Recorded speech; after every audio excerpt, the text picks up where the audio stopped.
Astaghfirullahalazim.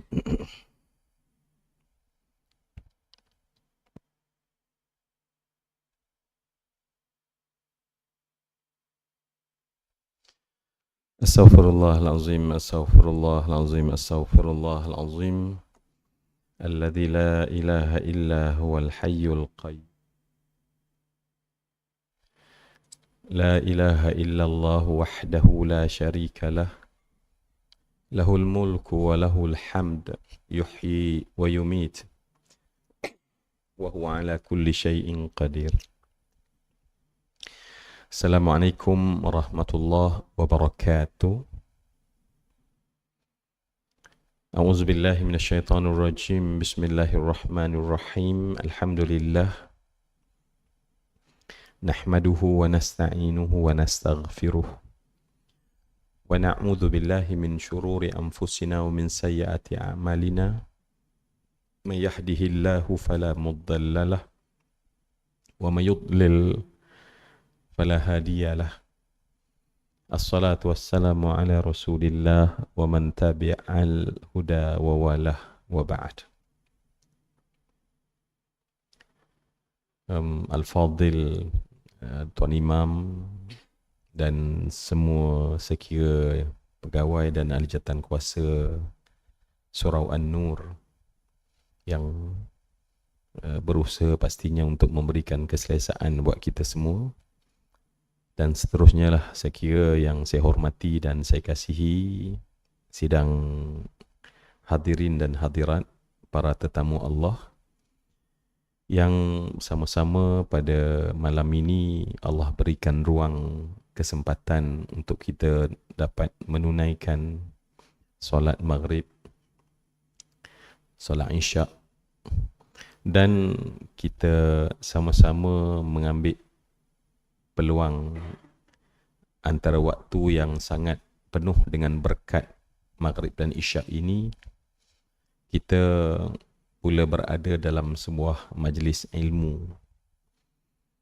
Dan majlis ilmu ini kita semua ketahui bahawa nilainya di sisi Allah adalah satu benda yang sangat berharga. Sehingga dalam banyak keterangan, nilainya tersangat berharga sehingga Nabi pernah sebut kepada Abu Zar dalam hadis yang diriwayatkan dalam Sunan Ibnu Majah.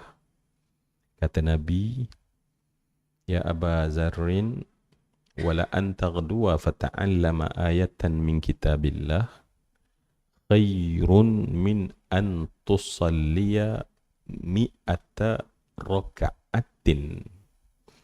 Wala an taghduwa fata'allama baban minal ilm umila bihi aw lam yu'mal khairun min an tusalliya alfa raka'atin." Wahai Abu Zar,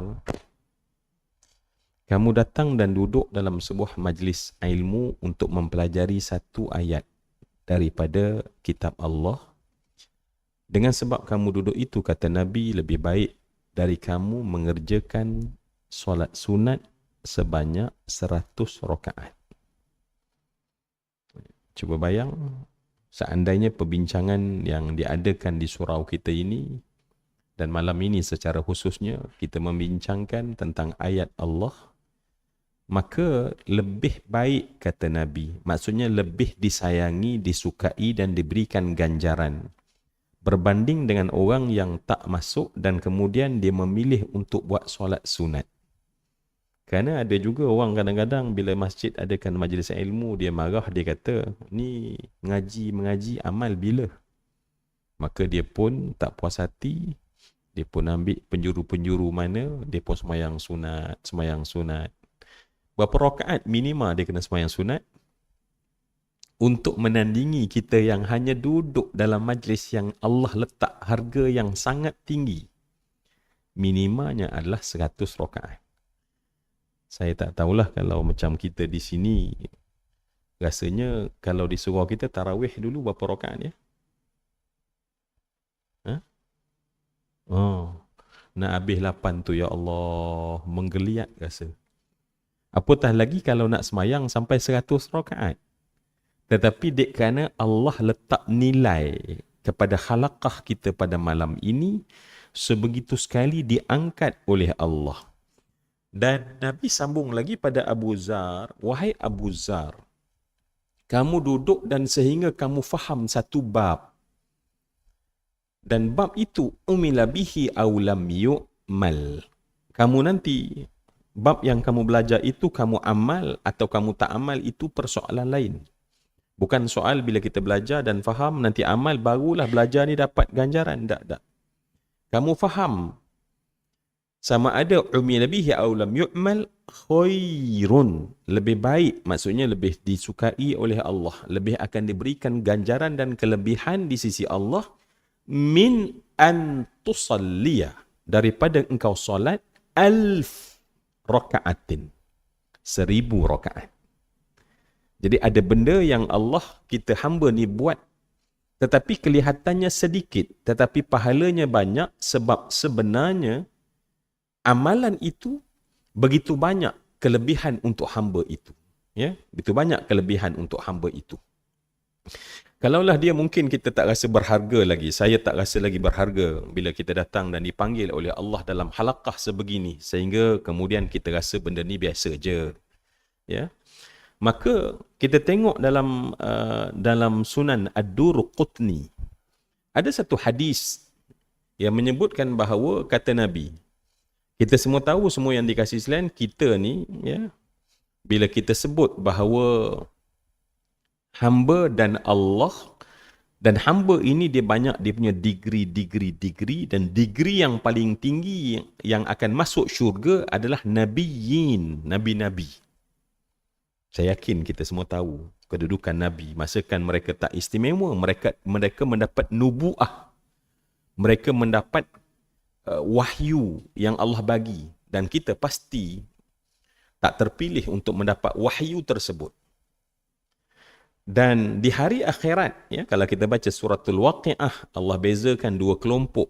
Satu golongan abrar, satu golongan muqarrabin. Ya, as-sabiquna ulaikal muqarrabun, Allah kata. Baik. Untuk sebelum saya bacakan hadis yang diriwayatkan oleh Imam Durqutni, supaya nanti kita berada dan saya meletakkan punggung saya di atas kerusi dalam khalaqah ini, saya letak dalam hati saya, syukur ya Allah, aku sedang berada pada satu benda yang sangat berharga. Baik. Kita dan Nabi, Masya Allah, dia punya jarak, dia julat dia terlampau jauh beza. Tapi dalam hadis Nabi ini, Nabi SAW menyebut, man ja'ahul mautu wa huwa yatlubul ilma liyuhyiya bihil Islam, kana bainahu wa bainan nabiyyin darajatun wahidatun fil jannah. Kata Nabi SAW, barang siapa datang baginya kematian, sedang dia berada di dalam sebuah majlis ilmu, dan tujuan dia duduk dalam majlis ilmu itu untuk menghidupkan Islam, liyuhyiya bihil Islam. Maknanya, nak jadi takdir, dia menuntut ilmu dan kemudian dia dijemput oleh Allah sedang dia menuntut ilmu. Dan ada ulama kata tak semestinya dia pada majlis ilmu tu. Katalah dia tu memang orang yang istiqamah, hari ni, hari esok, dan kemudian maknanya dia tu dianggap sedang untuk proses menuntut ilmu. Datang baginya kematian. Apa kata Nabi? Nak bagi tahu bahawa sebenarnya berada dalam majlis ilmu itu tersangat besar nilainya. Sekali lagi, kata Nabi, kana bainahu wa bainan nabiyyin, adalah di antara dia dan nabi-nabi. Yang saya katakan tadi bahawa nabi ini di hari akhirat Allah letak golongan muqarrabin. Ya, ashabul yamin itu terbagi pada dua, abrar dan muqarrabin. Dan muqarrabin ini darjatnya terlampau tinggi. Dan kita tak akan tercapai darjat tersebut. Ya, kalau hari ini pun orang sebut ranking manusia terkaya di Malaysia. Saya kira kalau kita dengan ranking tu, saya tak tahulah sebab saya pun baru sampai sini. Kalau saya buat secara umum, mungkin tuan-tuan marah, tak, kami dalam ranking ke-7. Saya mungkin salah kan? Tetapi kalau kita letak manusia dalam ranking terkaya di Malaysia, terkaya dan kita, Saya tak tahulah berapa julat dia. Ada dalam RM3 beza. Ada dalam 100 beza. Masya Allah. Mungkin bezanya adalah 10 bilion. Dia ada lebih 10 bilion berbanding kita. Mungkin dia ada saya kira lebih lagi dah sekarang kan. Nak ceritanya, darjat kita dengan orang terkaya pun beza, darjat kita dengan Nabi berbeza. Tetapi, oleh kerana Allah jemput dia ketika dia berada dalam majlis ilmu, antara dia dan Nabi, kata Nabi, darajatun wahidah. Mereka pada darjah yang sama dalam syurga. Maknanya, sebab itulah para sahabat, antara amal yang mereka nak supaya mereka buat dalam hidup adalah berada di dalam majlis ilmu. Alhamdulillah, semua yang dikasihi sekalian, Allah lah yang mentakdirkan kita, Allah lah yang memilih kita, dan Allah lah yang memberi rasa. Dan marilah kita jadi seperti, kalau dalam majlis inilah, andainya ada seorang lelaki yang susuk tubuhnya besar, yang namanya adalah Sayyidina Umar ibn al-Khattab ibni Naufal ibni Abdul Uzza ibni Riyah ibni Abdullah ibni Qurtib ibni Razzah ibni Adi ibni Ka'ab ibni Lu'ay ibni Ghalib ibni Fihir Al-Quraishi Al-Adawi. Nama Sayyidina Umar dalam surat beranak dia. Number saya tak berapa ingat, nanti saya cek balik. Seandainya Sayyidina Umar ada dalam halaqah kita ini, kita akan dengar seorang dalam sunyi sebegini, seorang yang kelihatan dan kedengaran menangis teresak-esak. Kita duduk, tapi kita tak rasa apa-apa. Tapi Sayyidina Umar, seorang lelaki, sebab dia terlampau value apa yang Allah bagi. Maka orang bertanya padanya, ma yubki kaya amiral mu'minin. Apakah yang menyebabkan engkau menangis, ya amiral mu'minin? Sayyidina Umar setiap kali dia melakukan satu ketaatan, apatah lagi ketaatan yang nilainya sangat besar di sisi Allah, dalam hati dia satu perasaan hadir ialah dia rasa terlampau terima kasih pada Allah kerana Allah telah pilih Umar untuk boleh lakukan amal itu, kerana Umar tak boleh lakukan amal sekecil menyebut Allahu Akbar kalau Allah tak memilih. Dek kerana dia rasa dia adalah terpilih untuk buat satu amal soleh, maka dalam hatinya penuh rasa terima kasih yang sampai dia menangis. Semua yang saya kasih sekalian, mungkin darjat tu tak sampai sebab kita tak nampak kan. Ya, kita rasa duduk biasa je lah. Semalam pun duduk, hari ni pun duduk. Tetapi betul lah kata cerdik pandai, sesuatu berharga itu sebenarnya berharga bukan pada harga, tetapi pada sejauh mana kita beri harga. Ada benda paling berharga yang kita tidak hargai, maka kita takkan rasa apa pun. Kenapa? Sebab salafus soleh zaman dulu dia paling takut satu benda. Paling takut satu benda ialah apabila Allah beri, kita lupa hargai. Allah beri lagi, kita lupa hargai. Sebab Allah dah meletakkan dalam Al-Quran, la in syakartum la azidannakum. Kalau kamu benar kata Allah syukur atas apa yang aku beri, Allah buat ayat itu personal. Ya, la in sekiranya syakartum kamu itu bersyukur, la azidannakum, aku kata Allah benar-benar akan aku tambahkan bagimu nikmat. Maknanya kalaulah kita bersyukur, ya Allah kita datang ke surau ini, ya Allah terima kasih, macam Sayyidina Umar sampai menangis, Allah tambah nikmat kita hadir ke surau kita insya-Allah. Andai kita bersyukur, ya Allah aku dipilih untuk berada dalam taman syurga, kita syukur pada Allah, maka Allah tambah nikmat berada dalam taman syurga. Seandainya kita minta, ya Allah bila aku datang ini engkau berikan aku faham, kerana agama dibina di atas faham, maka kita syukur di atas nikmat satu faham yang Allah bagi, Allah tambah kita nikmat faham. Tetapi andainya kata Allah, wala in kafartum, dan sekiranya kamu kufur, kata Allah. Kufur ini bukan kufur yang bermaksud akidah, tetapi tidak mereka mengingkari nikmat. Ini yang paling saya sebutkan ditakuti oleh orang salafus soleh adalah Mereka dapat nikmat, tapi tak rasa itu nikmat dan tak bersyukur atas nikmat. Kata Allah, inna azabi lasyadid. Sesungguhnya azabku sangat pedih. Bagi orang beriman, apakah azab paling pedih semua yang dikasih sekalian? Azab yang paling pedih ialah bila Allah cabut nikmat. Azab yang paling pedih bagi orang beriman bila Allah cabut nikmat iman. Ada azab yang paling pedih bagi orang yang diberi hidayah adalah Allah ambil balik hidayah. Azab yang paling pedih bagi orang yang sedang diberikan taufik adalah Allah ambil balik taufik. Dalam syair sebut, likulli syai'in idza faraqtahu iwadun wa laysa lillahi in faraqtahu min iwadin. Likulli syai'in idza faraqtahu iwadun.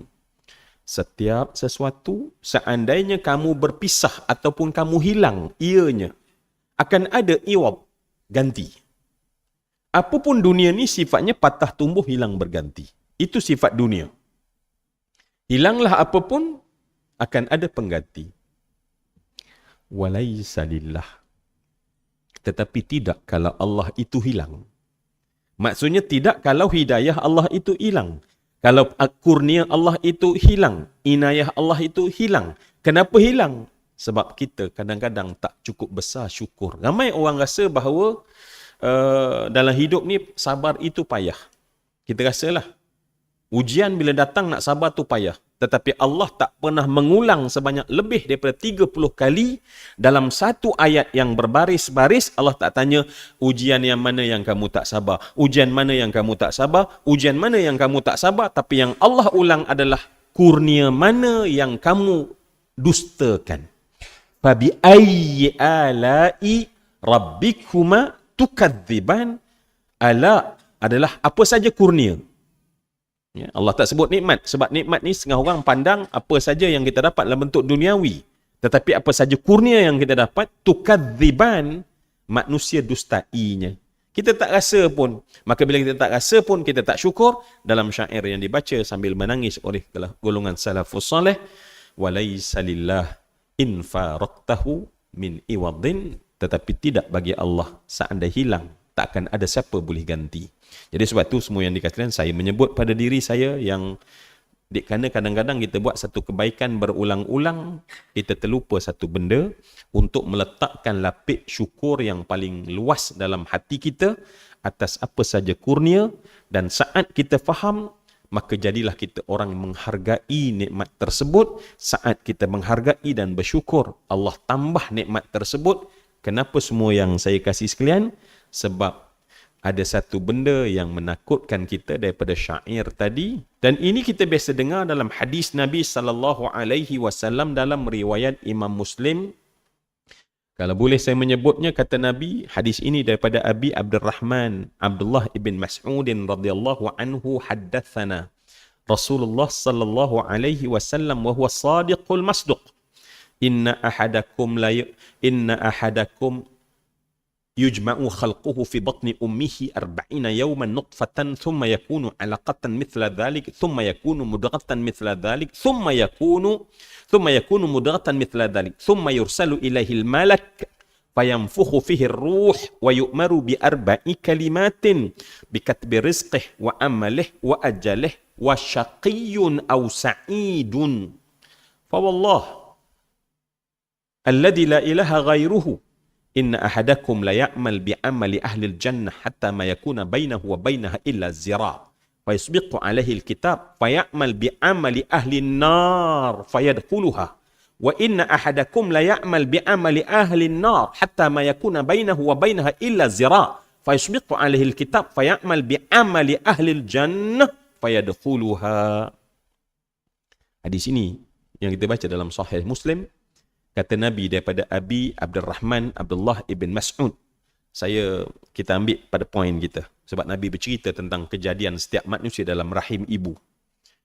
Dan saya nak cerita pada poin kita yang Nabi SAW supaya kita sedar. Sebab ada orang Saya dan kita kadang-kadang tak perasan, kita rasa bila nikmat Allah dah bagi, bila iman Allah dah bagi, bila Islam Allah dah bagi, bila taufik Allah dah bagi, bila inayah Allah dah bagi, kita rasa okeylah kita hanya berjalan dengan apa yang Allah bagi. Tetapi yang jadi pada Sayyidina Umar dan para sahabat adalah bila Allah bagi, mereka terima dengan syukur yang bersungguh-sungguh. Semua yang dikasih sekalian, maka di hujung hadis tadi, Nabi bersumpah, demi jiwaku yang tidak ada Tuhan melainkan dia. Kita tahu dalam ilmu hadis, kalau Nabi duduk macam ni tuan-tuan, dan tiba-tiba Nabi menegakkan duduknya, maka apa yang Nabi nak cakap lepas tu penting. Kalau Nabi duduk dan kemudian Nabi berdiri, maka apa yang Nabi cakap lepas tu penting. Sekarang bukan bersandar, bukan duduk, tetapi Nabi bersumpah. Maka dalam bahasa Arab, kita tahu bila sumpah adalah satu benda yang sangat berat. Maka Nabi bersumpah demi jiwa aku yang, demi Tuhan yang tidak ada Tuhan melainkan Allah Subhanahu wa ta'ala. Nabi berkata, akan ada di kalangan kamu. Akan ada di kalangan kamu, kata Nabi SAW, beramal dengan amalan ahli syurga, sehingga antara dia dan syurga hanya tinggal satu hasta nak masuk. Hanya tinggal satu hasta nak masuk. Tiba-tiba berubah melakukan amalan ahli neraka. Kata Nabi, orang ini dicampak dalam neraka Jahannam. Maknanya Alhamdulillah, kita Alhamdulillah lakukan ketaatan, kebaikan, berterusan, istimrar. Tetapi ulama' kata kenapa boleh jadi kes yang sebegitu? Dah bagus, tetapi menjelang satu hasta nak mati, tiba-tiba berubah melakukan amalan ahli neraka dan dia masuk dalam neraka. Ada pula di kalangan kamu, kata Nabi, yang melakukan amalan ahli neraka sehingga dia dan neraka itu hanya tinggal satu hasta untuk dia masuk. Berubah tiba-tiba. Dia melakukan kemudian amalan ahli syurga dan kemudian dia masuk dalam syurga, kata Nabi. Jadi kalau kita dah berada di atas jalan yang lurus yang kita minta, ihdinas siratal mustaqim. Bagaimana? Ya, sebab kalau kita tengok dalam tafsir Al-Qurtubi, saya tengok di belakang tafsir Ibn Kathir. Dalam tafsir Al-Qurtubi menyatakan bahawa saat hamba menyebut kepada Allah, ihdinas siratal mustaqim, ya Allah hidayahkan aku, ya Allah jalan yang lurus, maknanya adalah sekarang, sebab kalau dia tak beriman dan tak berada di atas jalan yang lurus sekarang, maka dia tak akan menyebut kalimah itu. Tetapi yang dituntut daripada ayat itu adalah, wahai Allah, hidayahkan aku berada di atas jalan yang lurus, tamassak, yakni ya Allah kukuhkan kakiku, ya Allah, hari demi hari makin kukuh di atas jalan lurus tersebut. Bukan sekarang berada di atas jalan lurus, tetapi menjelang pada mati, tiba-tiba Masya Allah berubah hati dan rupanya dia telah terkena ayat tadi. Apa ayat tadi? Wala in kafartum. Tetapi rupanya dia terkufur dengan nikmat. Dan nikmat ni tuan-tuan terbagi pada dua, kita semua tahu. Yang pertama disebut nikmat hissi, yang kedua nikmat maknawi. Satu nikmat yang disebut hissi atau maddi, yang kedua adalah nikmat maknawi. Nikmat hissi adalah nikmat yang kita dapat, kesihatan yang kita ada, rumah yang kita ada, harta yang kita dapat, rumah tangga kita, anak dan zuriat, kawan dan sahabat. Itu adalah nikmat-nikmat yang disebut maddi. Tetapi ada nikmat hissi. Ada nikmat yang bersifat maknawi. Apa dia? Iman yang kita tak nampak. Islam yang kita tak nampak ada dalam hati kita. Taufik. Contohnya sekarang kita berdalam taat. Ini nikmat. Tetapi cuba bayang sekali lagi, seandainya kita tidak bersyukur, cuba yang last nak mati, Allah cabut balik. Allah cabut balik. Wal'iyazubillah. Saya suka apa yang ditulis dalam Siyarus Salikin. Memetik satu kata-kata Imam Abu Darda, sahabat Nabi yang bernama Abu Darda. Kata Abu Darda, man salima ala imanihi an yuslaba anhu 'inda mautih illa sulibah. Tidak adalah orang yang rasa aman terhadap mati dia nanti, adakah dalam keadaan baik atau tak baik. Ya, tak ada perasaan apa. Hari ni dia buat baik, dia rasa hari ni. Dia tak fikir bahawa, ya Allah, aku buat baik, aku bersyukur. Macam Sayyidina Umar sampai menangis di atas nikmat kerana terlampau menghargai. Maka lantas dia bersyukur dan bersyukur dan bersyukur. Itu menjadikan makin banyak, besar, makin besar. Dia tak ada rasa apa pun. Dia rasa, it's okay. Hari ni aku Islam, aku confirm mati Islam. Hari ni aku beriman, aku mati dalam beriman. Hari ni kita jadi orang surau. InsyaAllah kekal selamanya jadi orang surau. Tak ada salima ala imanih, maknanya dia rasa aman terhadap bagaimana matinya. Kata Abu Darda, orang ini, dia tak ada rasa takut pun, ayuslaba anhu imanuh, dia tak takut pun imannya tercabut atau tak ketika nanti dalam keadaan yang sangat gawat pada hari kematian, dia tak ada rasa takut, rasa aman saja.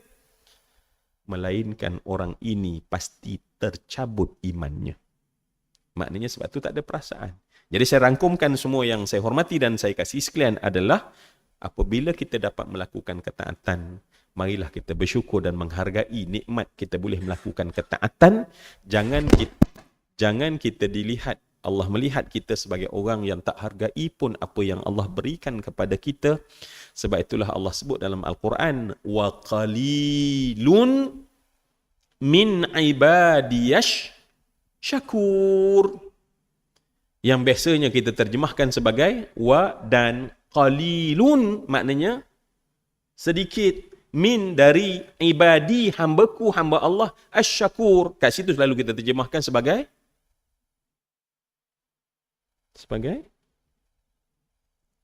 bersyukur. Sedangkan Allah bukan bagi tahu yang sedikit tu orang bersyukur. Sebab kalaulah wa qalilun, kalaulah diterjemahnya adalah yang sedikit adalah orang bersyukur, maka Allah akan gunakan kalimat wa qalilun min ibadiyas syakir. Syakir ni makna orang bersyukur. Syukur tak? Syukurlah. Syukur. Takkan tak syukur, dah Allah bagi nikmat. Itu syakir. Tetapi yang qalilun bukan syakir, tetapi syakur dalam bahasa Arab. Syakur adalah isim fa'il bunia ala sirah al-ashad mubalaghah. Syakur adalah yang dibina di atas perkataan yang bermaksud bersangatan syukurnya. Ya, kalau sekadar syukur biasa, syukurlah kan? Syukurlah. Tetapi contoh di hadapan kita lah Sayyidina Umar, dia bersyukur sampai dia rasa, ya Allah, terima kasih ya Allah di atas nikmat yang sangat besar ini. Kan itu semua yang dikasih sekalian, kata ulama, sebab itulah pujian kepada Allah, syukur kepada Allah adalah benda yang kena sentiasa kita lakukan dalam hidup, kerana dialah satu asbab untuk supaya kebaikan itu diteruskan oleh Allah. Dan mukhalafah mafhumnya adalah, kalaulah kita dapat tetapi tak syukur, maka kita ada risiko sekarang kita dapat, mungkin akan datang kita dicabut. Tuan-tuan mungkin kita tak perasan benda ini kan, tetapi kenapa Allah cerita berulang kali tentang iblis? Iblis ni cerita utama dia apa semua yang dikasih sekalian kalau kita nampak? Iblis ni, cerita utama dia. Ada banyak cerita yang kemudian cerita-cerita yang dah jadi tambah-tambahan. Tetapi cerita utama iblis ni apa sebenarnya? Yang Allah berulang-ulang kali dalam Quran. Apa cerita utama iblis? Iblis ngajak orang kejahatan kan? Betul ke? Ya, itu sebenarnya tambahan. Itu cerita-cerita tambahan. Apa cerita utama yang Allah sebut berulang kali tentang iblis? Ialah seorang hamba yang dulunya baik tetapi kemudian mendapat laknat dari Allah. Itu cerita utama, sebab tu Allah sebut berapa kali kemudian diciptakan Nabi Adam, kemudian diperintahkan kepada malaikat supaya sujud, fasajadu illa iblis. Bukan satu surah, nanti Allah cerita lagi. Allah ceritakan kemudian kharru sujada, maka sujud segala malaikat, melainkan satu yang tak sujud. Maknanya Allah nak cerita satu teras yang kita nak nampak pada hari ini, bahawa teras utama iblis itu subjek untuk kita pelajari ialah ada makhluk Allah yang dulu dia taat, dia patuh pada Allah. Sehingga kalau kita tengok dalam Mukasyafatul Qulub, Imam Al-Ghazali menyatakan bahawa bumi ini tidak ada satu jengkal, melainkan di sana telah letaknya dahi iblis untuk sujud. Tak ada satu jengkal daripada bumi ini kerana terlampau lama dia menjadi beribadat di bumi ini. Kalau macam tu kenyataannya, mungkin surau kita ni pun di antara tempat yang pernah sujud iblis satu masa dulu. Itu pelajaran utama yang Allah nak cerita tentang iblis. Apa dia? Sangat taat. Boleh tengok di belakang apa yang tertulis dalam Ibn Kathir. Dan juga para ulama yang lain membuat conclusion tentang iblis sebagai subjek utama yang kita pelajari. Apa dia? Iblis adalah a'lamuhum wa ajhaduhum. A'lamuhum wa ajhaduhum. A'lam maknanya yang paling alim. Ajhad, paling bersungguh. Macam kita katakan tadi, taatnya bukan main, taatnya. Sebab tu dalam setengah kitab, bahkan dalam kebanyakan, kalau kita jumpa dalam kitab Talbisu Iblis, Imam Ibn Jauzi menyebutkan tentang bagaimana iblis tersebut pada martabat-martabatnya. Ya, nama-nama diangkat daripada satu makam ke satu makam, satu makam ke satu makam, sampai satu makam. Dan makam yang tertinggi panggilan terhadapnya adalah Azazil. Itu panggilan yang tertinggi untuknya. Tetapi Masya Allah, ada satu benda yang tak ada pada iblis adalah dalam dia taat, dia lupa syukur. Dalam dia taat, dia rasa dia taat. Just follow the flow, just taat.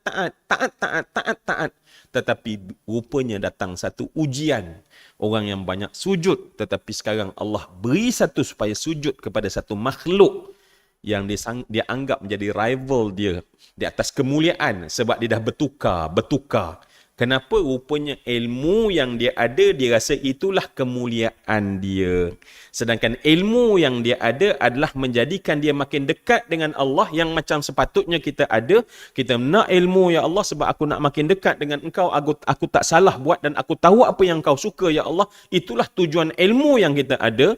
Dan kemudian ibadah yang kita lakukan adalah untuk kita dekat dengan Allah. Tetapi dengan ibadah, rasa-rasa kadang-kadang kita jadi mulia.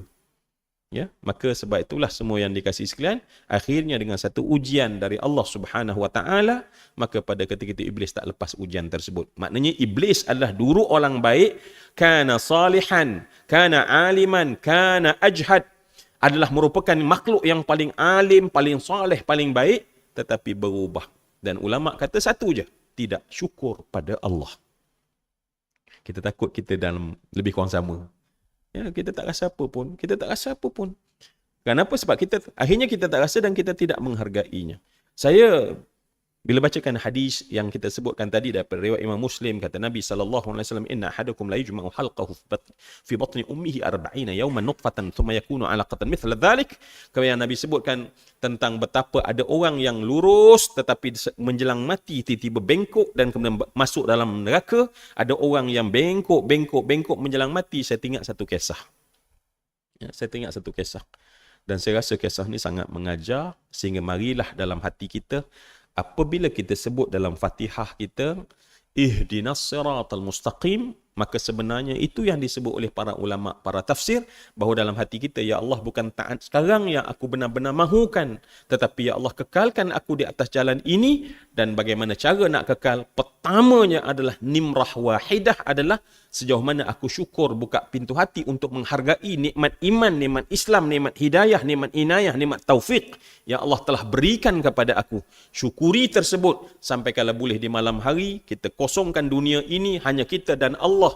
Dan saat kita uzlah itu, kita nyatakan pada Allah dengan jelas betapa, ya Allah, betapa terima kasih ya Allah, engkau pilih aku jadi seorang Islam. Berterima kasih ya Allah, aku jadi seorang mukmin. Terima kasih, kita lihat semua nikmat-nikmat yang kita lakukan, semua amal-amal yang kita lakukan. Ya Allah, engkau memberikan taufik pada setiap amal yang aku lakukan, agar kesudahan yang terbaik buat kita semua. Ada satu kisah ni tuan-tuan, saya pelajari bila kita tengok tentang supaya jangan ambil mudah. Kita take for granted. Kita ambil mudah bahawa aku dah baik sekarang, mati baik insya-Allah. Aku baca Quran sekarang, mati aku baca Quran insya-Allah. Ya. Kisah dia lebih kurangnya ni lah tuan-tuan. Kisah je lah lebih kurang. Ya. Di satu negeri lah, saya tak nak sebut. Satu tempat lah. Satu negeri, satu tempat. Ya.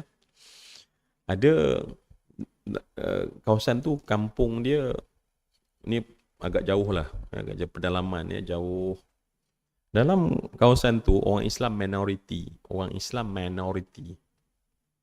Jadi, oleh kerana orang Islam minoriti dan Islam pun taklah sekuat mungkin kita di sini, kalau kita tengok musallanya yang cantik, ya, setiap kita contribute untuk cantikkan rumah Allah ini, pastinya di kampung itu suraunya actually masjid, tetapi kalau kita tengok nak kata masjid pun tak, agaknya semua bangunan yang sangat ala kadar. Ya, bangunan yang sangat ala kadar. Lantai pun lantai papan. Lantai papan, kalau kita solat kita nampak kat bawah. Ya. Baik. Dalam kampung tu ada seorang lelaki yang dah berumur lah, di kalangan ramai orang kampung tu. Dan dia ni ada satu perangai dia, ataupun dia adalah seorang yang sangat benci kepada Islam. Benci. Ya. Ada orang tu dengan Islam ni dia tak apalah, sampai Islam lah. Tapi sebab kampung tu dulu tak ada orang Islam, tapi lama-lama datang mubalik, datang pendakwah, ramai kampung tu akhirnya Islam, akhirnya mereka buat masjid. Jadi benda ni tak disukai oleh orang tua ni lah, orang yang seorang ni lah. Ya. Dan mungkin kita tak boleh nampak lagi, ya, macam mana dia punya tak suka, tak asal jumpa je orang Islam, dia akan maki, dia akan hamun, dia akan maki hamun. Itu belum cukup untuk lepaskan marah sakit hati dia pada Islam. Apa dia buat? Kalau masjid ni, maaf lah ya, kalau kita pergi itu, hidupnya hanya hari Jumaat sahaja. Ya. Surau yang mungkin hari waktu-waktu tak ada, hari Jumaat barulah nampak ada orang datang, ya, untuk buat solat Jumaat. Jadi, kalau dalam masjid itu tiba-tiba nampak penuh, tak tahu dari mana, najis anjing. Najis anjing. Yang campak dalam tu adalah dia. Mula orang tak tahu, tapi lama-lama dia sanggup kumpul najis anjing, dia baling dalam, ikut tingkap tu masuk. Jadi penuh kadang-kadang. Itulah yang dia buat. Jadi orang masjid kena basuh, kena samak, ya. Perbuatan dia. Dan satu hari yang mungkin kita boleh kata hari yang paling disakit hati pada orang Islam ialah hari anak perempuan dia masuk Islam. Anak perempuan dia tu masuk Islam.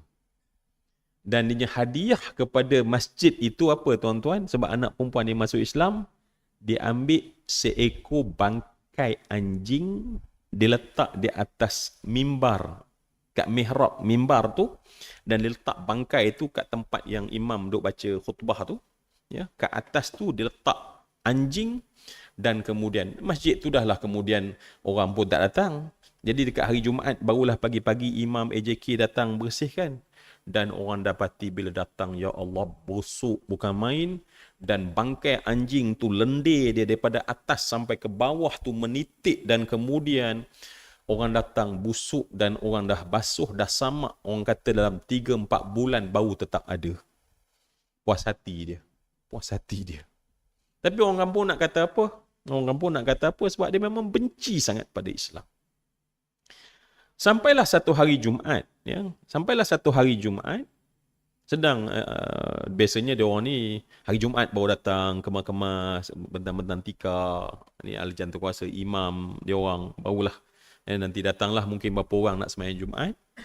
Pada ketika itu tengah imam, tengah beberapa AJK kemaskan dia punya masjid itu, tiba-tiba dengar orang memanggil di bawah masjid. Ya, masjid tu dia ada tangga, lantai, ya, lantai kayu, papan, dinding pun papan. Panggil imam dengan kuat. Jadi imam pun jenguk, ya Allah, yang panggil si hamba Allah ni. Dia kata, aku nak jumpa dengan kau. Aku nak jumpa dengan kau. Imam pun dah lah banyak kerja nak kena buat, tapi kena tinggal ajab sebab ada nak kena entertain dia lah. Maka dia pun duduk, panggil, dia duduk. Dia pakai baju pagoda, pakai seluar pendek, pakai slipper Jepun. Dia panggil imam, dia kata kau duduk di sini. Imam pun duduk lah. Dia nak kata apa, dah tahu dah perangai dia. Dan dia sebut perkataan apa, tuan-tuan? Dia sebut, dia kata, imam, kalau aku nak masuk Islam macam mana? Tak tahu daripada mana. Ya? Kalau aku nak masuk Islam macam mana? Imam kata, masuk Islam ni senang je. Masuk, kamu ucap syahadah. Ajar aku. Macam mana syahadah? Dia baca asyhadu alla ilaha illallah dengan mulut yang dengan payahnya, ya, terbalik asyhadu. Tapi akhirnya dia sebut juga, imam kata okeylah, dan diterjemahkan, aku naik saksi tiada Tuhan berhak disembah melainkan Allah dan Nabi Muhammad Rasulullah. Dia sebut saja, dia terus lompat bangun. 3-4 tapak dia pandang imam. Imam, aku ni apa sekarang? Imam kata Islam lah. Imam, aku ni apa? Kamu Islam lah. Aku ni apa? Islam. Habis tu, bye. Dia bye macam tu je.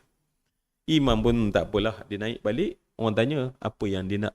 Apa yang orang tua tu nak? Dia kata dia masuk Islam. Semua spontan tergelak. Sebab dia orang ni kadang-kadang mabuk waktu siang. Minum toddy. Gelak. Macam tu lah. Sampailah pada hari Jumaat, semua yang saya kata, anak dia ni, anak perempuan dia, bila dia masuk Islam, antara dia punya rutin dia ialah masak sedap-sedap untuk ayah dia. Ayah dia tinggal seorang je, tak jauh rumah daripada masjid. Rumah pun orang kampung pakai zinc saja. Ya, ada rumah utama, ada lantai, ada dapur kat bawah. Dia bawa. Ya, biasanya tiap-tiap hari Jumaat dia akan bawa. Dah azan dah. Sekarang. Okey.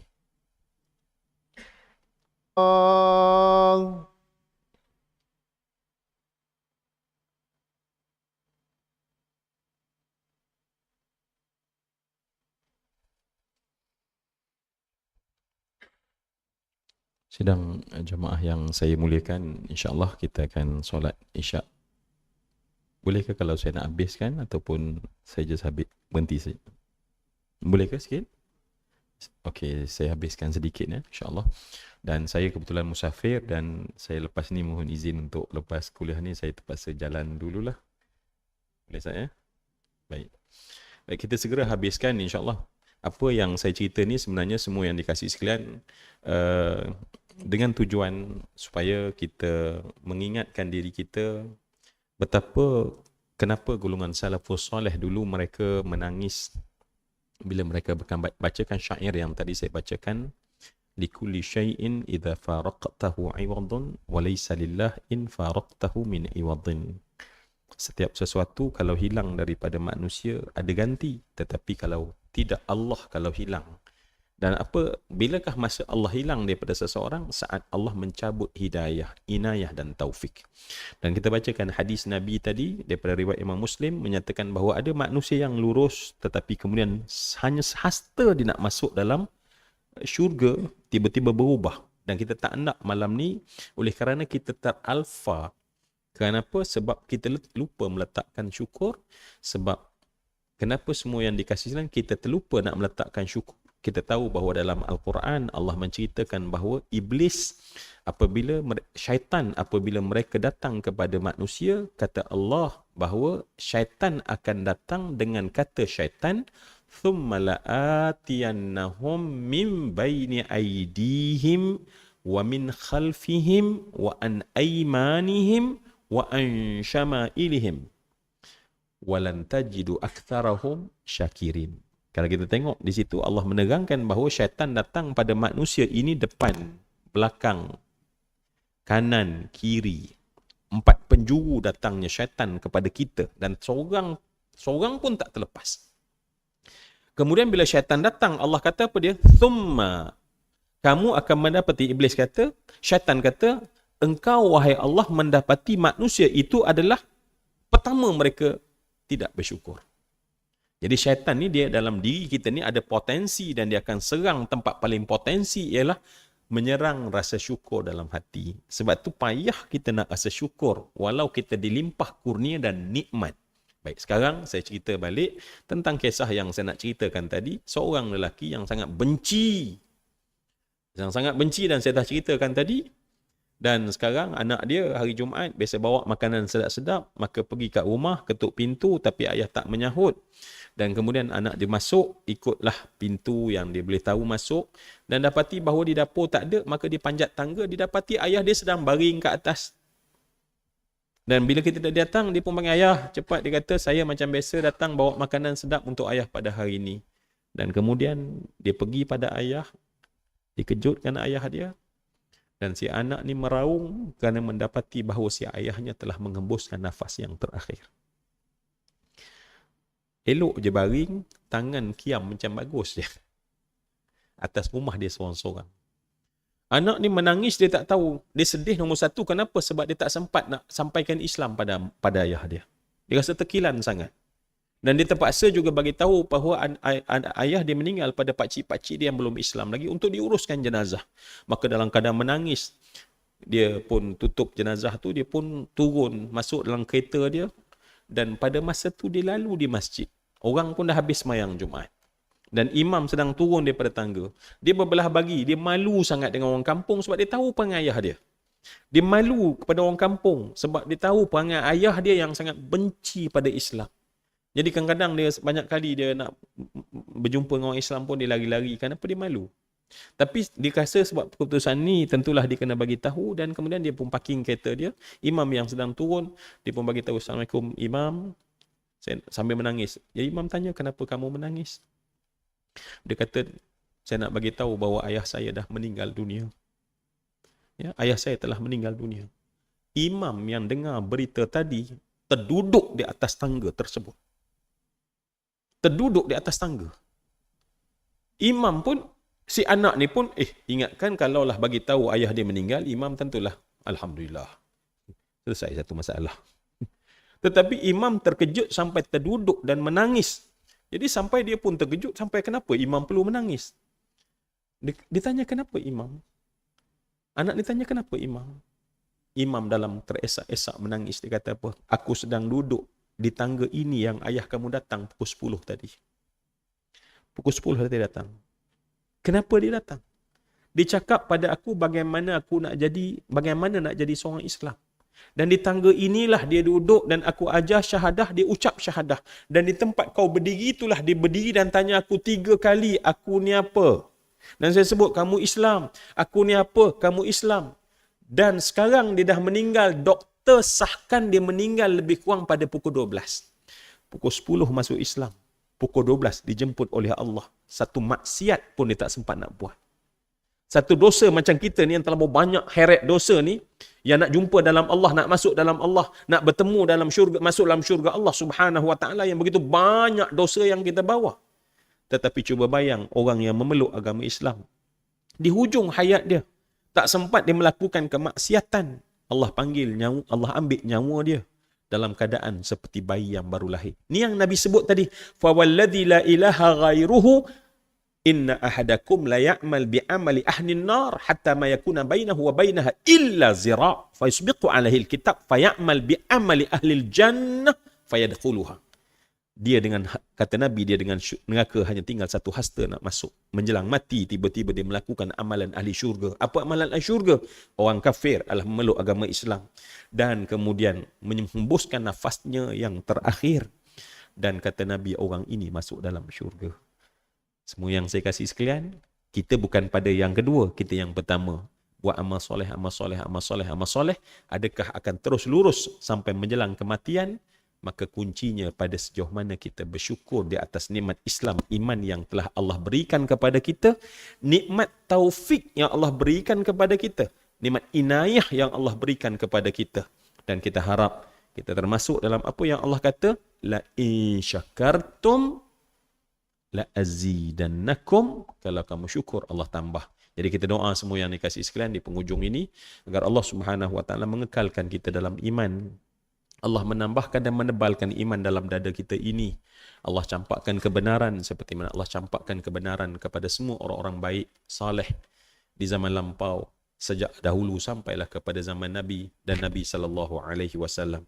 Agar Allah Subhanahu Wa Taala mendengar permintaan kita dan jadikan setiap amal kita itu bersama dengan perasaan syukur dan terima kasih kepada Allah, kerana dialah Allah yang memilih kita untuk melakukan amal ini. Dan dengan taufik hidayah inayahnya lah kita dapat melakukannya. Semoga kita semua yang berada dalam majlis ini, ya Allah, taman syurga, maka tuliskanlah setiap nama-nama kami yang ada dalam majlis ini, ya Allah, telah pun ada dalam daftar ahli syurga-Mu, ya Allah. Dan jangan ada seorang pun di kalangan kami, ya Allah, yang rupanya di hujung takdir hidupnya adalah melakukan kemaksiatan, yang kemudian di hari akhirat tergelincir daripada talian sirat al-mustaqim, dan kemudian dibenam dan dibenam dan diseksa dalam neraka, yang cukup satu habuk daripada neraka tersebut diletakkan di bawah tahta akhmas qadamai, di bawah telapak kaki, menggelegak otaknya, kata Nabi, sebab terlampau panas bara api tersebut. Kita minta, ya Allah, jauhkan kami, orang yang kami sayang, anak kami, zuriat kami, rakan kami, sahabat kami daripada neraka Jahannam. Cukuplah sekadar itu. Semoga ada kebaikan pertemuan kita. Terima kasih semua kerana berada dalam majlis ini, dan terima kasih kerana memungkinkan untuk saya dapat bersama, menjadikan saya juga dapat melakukan amal pada malam ini. Amalnya adalah duduk dalam majlis ilmu. Semoga Allah menerima. Mohon maaf daripada saya, pasti dalam perkataan saya, akhlak saya ada yang tak baik, maka saya dengan penuh rendah diri memohon kemaafan daripada sebarang tak baik yang lahir daripada diri saya dan perkataan saya. Aqulu qawli hadha wa astaghfirullahal azim li wa lakum wa lisairil muslimin. Assalamualaikum warahmatullahi wabarakatuh. Kita baca kafaratul majlis bila kita nak meninggalkan majlis, sebab malaikat akan juga meninggalkan kita. Subhanakallahumma wa bihamdika asyhadu an la ilaha illa anta wa astaghfiruka wa atubu ilaih.